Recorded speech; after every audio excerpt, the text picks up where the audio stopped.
सोचिए, चारों तरफ बर्फ का तूफान है और कुछ परछाइयां उस तूफान में आगे बढ़ती जा रही हैं। एक एक करके वो गिर रहे हैं, पर कोई कोई भी पीछे मुड़कर नहीं देख रहा।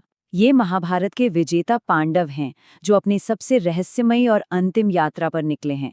यहीं से शुरू होती है ये कहानी।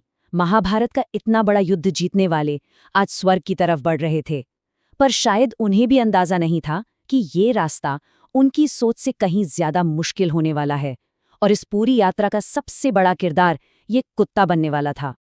देखिए, युद्ध जीते हुए 36 साल बीत चुके थे, लेकिन इतने सालों बाद भी सम्राट युधिष्ठिर के लिए ये जीत एक बोझ जैसी थी। हस्तिनापुर का सिंहासन तो मिला, पर मन में शांति नहीं थी, क्योंकि ये राज अपनों की लाशों के ऊपर बनाया गया था।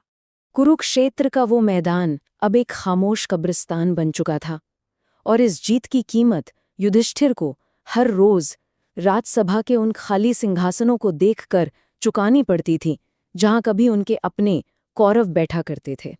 और फिर एक दिन वो खबर आई जिसने सब कुछ बदल दिया। भगवान कृष्ण की बसाई हुई सोने की नगरी द्वारका समुद्र में समा गई। इसका मतलब साफ था, कृष्ण ने अपनी देह त्याग दी है। एक युग का अंत हो गया था, और अब पांडवों के लिए भी इस दुनिया से जाने का समय आ गया था। कृष्ण के जाने के बाद युधिष्ठिर ने एक पल भी नहीं सोचा। उन्होंने अपना राजमुकुट उतारा, राजपाट त्याग दिया और अभिमन्यु के बेटे परीक्षित को हस्तिनापुर का नया राजा बना दिया। अब उनकी मंजिल कहीं और थी। और फिर वो पांचों भाई और द्रौपदी निकल पड़े, हस्तिनापुर के आलीशान महलों को छोड़कर, सादे भगवा कपड़ों में नंगे पैर। ये था महाप्रस्थान, यानी वो महान यात्रा जिससे कोई लौटकर नहीं आता। और तभी न जाने कहां से एक कुत्ता आया और चुपचाप युधिष्ठिर के पीछे चलने लगा। किसी को नहीं पता था कि वो कौन था, कहां से आया था, लेकिन वो वफादार साथी अंत तक उनके साथ रहा। लेकिन जैसे ही उन्होंने हिमालय की चढ़ाई शुरू की, सफर मुश्किल होता गया। ये कोई आम पहाड़ नहीं था। यहाँ हर किसी को अपने कर्मों का, अपनी कमजोरियों का हिसाब देना था। स्वर्ग का रास्ता इतना आसान नहीं होता। सबसे पहले द्रौपदी गिरी। वो बर्फ में गिर गईं, लेकिन किसी ने पीछे मुड़कर नहीं देखा, युधिष्ठिर भी नहीं। नियम साफ था, इस रास्ते पर पीछे मुड़ना मना था। पर वो गिरी क्यों? युधिष्ठिर इसका कारण जानते थे। द्रौपदी अपने पांचों पतियों को मानती थी, लेकिन उनके दिल में अर्जुन के लिए खास जगह थी। एक पक्षपात था, और त्याग के इस मार्ग पर यही पक्षपात उनका दोष बन गया। द्रौपदी के बाद सबसे ज्ञानी भाई सहदेव चुपचाप गिर पड़े। ऐसा लगा जैसे ज्ञान की कोई किताब हमेशा के लिए बंद हो गई हो। उनकी कमजोरी क्या थी? उनका अहंकार। सहदेव को अपनी बुद्धि पर बहुत घमंड था। वो मन ही मन मानते थे कि ज्ञान में उनसे बढ़कर कोई नहीं है, और यही अहंकार उन्हें ले डूबा। सहदेव के बाद बारी थी सबसे सुंदर भाई नकुल की। उनका खूबसूरत चेहरा बर्फ में ऐसे गिरा जैसे कोई फूल मुरझा गया हो। नकुल को अपने रूप पर, अपनी सुंदरता पर बहुत नाज था, लेकिन इस यात्रा में बाहरी सुंदरता का कोई मोल नहीं था, और यही घमंड उनकी ताकत भी था और कमजोरी भी। अब सिर्फ 3 भाई बचे थे, और फिर वो भी गिर गया जिसके गांडीव ने महाभारत का युद्ध जिताया था। महान धनुर्धर अर्जुन अपने घुटनों पर आ गए। अर्जुन का पतन हुआ उनके अति आत्मविश्वास के कारण। उन्हें अपने युद्ध कौशल पर इतना घमंड था कि वो अक्सर कहते थे कि मैं अकेले ही सारे शत्रुओं का नाश कर सकता हूँ, और यही मैं का भाव उन्हें स्वर्ग के दरवाजे तक नहीं पहुंचने दे सका। अब सिर्फ युधिष्ठिर और भीम बचे थे, और वो कुत्ता। लेकिन फिर जिसकी ताकत की मिसालें दी जाती थी, वो भीम भी गिर पड़े। जब वो गिरे तो लगा जैसे पहाड़ का कोई हिस्सा टूटकर गिर गया हो।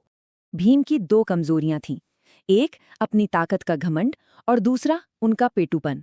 वो अक्सर दूसरों की भूख की परवाह किए बिना खाते थे। आज उनकी वो गदा और वो ताकत किसी काम की नहीं थी।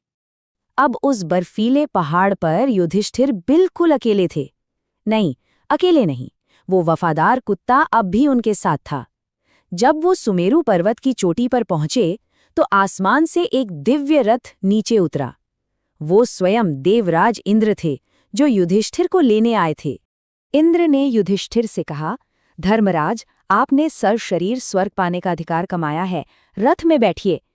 लेकिन एक शर्त थी। इंद्र ने कुत्ते की तरफ देखकर कहा, स्वर्ग में कुत्तों के लिए कोई जगह नहीं है, इसे यहीं छोड़ दो। अब युधिष्ठिर के सामने एक चुनाव था, स्वर्ग या वफादारी। और युधिष्ठिर ने जो जवाब दिया वो इतिहास में अमर हो गया। उन्होंने कहा, जब मेरे सारे भाई और पत्नी गिर गए तब इस बेजुबान जानवर ने मेरा साथ नहीं छोड़ा।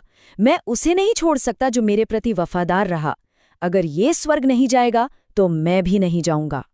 और जैसे ही युधिष्ठिर ने ये कहा, एक चमत्कार हुआ। वो कुत्ता अपने असली रूप में आ गया। वो कोई साधारण कुत्ता नहीं था, वो स्वयं धर्मदेव थे, युधिष्ठिर के पिता, जो अपने पुत्र की आखिरी और सबसे बड़ी परीक्षा ले रहे थे। और युधिष्ठिर उस परीक्षा में पास हो गए थे। युधिष्ठिर ने सशरीर स्वर्ग में प्रवेश किया। ये एक ऐसा सम्मान था जो किसी और को कभी नहीं मिला। लेकिन स्वर्ग में कदम रखते ही उन्होंने कुछ ऐसा देखा जिसने उनके धर्म और न्याय पर विश्वास की नींव हिला दी। उन्होंने देखा कि उनके सामने सोने के सिंहासन पे दुर्योधन बैठा है। वही दुर्योधन जिसने द्रौपदी का अपमान किया, जिसने इतना बड़ा युद्ध करवाया, वो स्वर्ग में सुख भोग रहा था। ये कैसे हो सकता था? युधिष्ठिर ने देवों से पूछा, मेरे भाई और द्रौपदी कहाँ हैं? तब उन्हें नरक ले जाया गया और वहां उन्होंने अपने भाइयों और पत्नी को तड़पते हुए देखा, दर्द में चीखते हुए। ये मंजर कुरुक्षेत्र के युद्ध से भी ज्यादा भयानक था। युधिष्ठिर का दिल टूट गया। उन्होंने चिल्लाकर कहा, मुझे ऐसा स्वर्ग नहीं चाहिए जहां अधर्मी सुख भोगें और मेरे अपने दुख। अगर यही न्याय है तो मुझे भी यहीं मेरे परिवार के साथ रहने दो। उन्होंने स्वर्ग को भी ठुकरा दिया। और जैसे ही उन्होंने ये कहा, सब कुछ बदल गया। नरक का वो भयानक दृश्य एक माया थी, एक भ्रम, जो उनकी आखिरी परीक्षा थी। ये उनके करुणा और प्रेम की परीक्षा थी। उनके भाई और द्रौपदी तो पहले ही स्वर्ग पहुंच चुके थे। तो पांडवों की ये जो कमजोरियां थीं, पक्षपात, अहंकार, घमंड, ये सिर्फ उनकी कहानी नहीं है, ये हम सबकी कहानी है। ये सारी कमजोरियां कहीं न कहीं हमारे अंदर भी छुपी हैं। तो कुरुक्षेत्र से लेकर सुमेरु पर्वत तक की ये यात्रा आखिर हमें सिखाती क्या है? ये सिखाती है कि जब स्वर्ग और वफादारी के बीच चुनने का मौका मिले तो सही चुनाव क्या होता है। युधिष्ठिर ने अपना जवाब दे दिया था, क्योंकि अंत में जीत या हार नहीं, ताकत या सुंदरता नहीं, सिर्फ एक चीज बचती है, धर्म। और सच्चा धर्म कभी किसी का साथ नहीं छोड़ता। Thank you. Please like, share and subscribe.